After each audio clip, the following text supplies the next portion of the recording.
विश्वास, छूट गए घर अंगना, टूट गए सब के आस।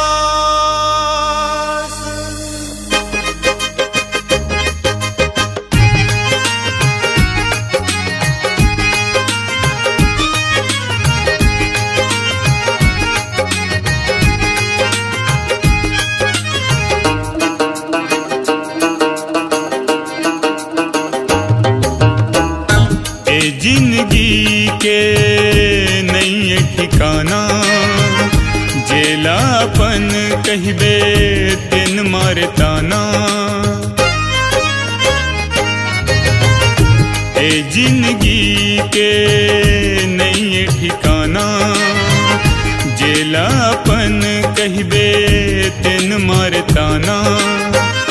दुखिया गरीब के नहीं मोह माया झन इतरा एक दिन, कहूला पर ही जाना झन इतरा एक दिन, कहूला पर ही जाना।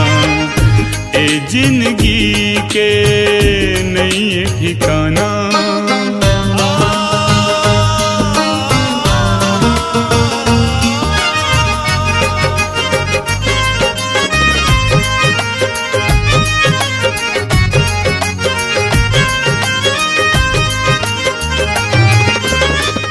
कोनो नहीं संग देवैया, भात बासी खाए नहीं कुछैया। कोनो नहीं संग देवैया, भात बासी खाए नहीं कुछैया। रो रो के हलकान हो गए खैता मोर परान हो गए, रो रो के हलकान हो गए खैता मोर परान हो गए। बेसहारा मनखे के कदर कीमत नहीं है, एको आना झन इतरा एक दिन, कहूला पर ही जाना झन इतरा एक दिन, कहूला पर ही जाना। ए जिंदगी के नहीं है ठिकाना।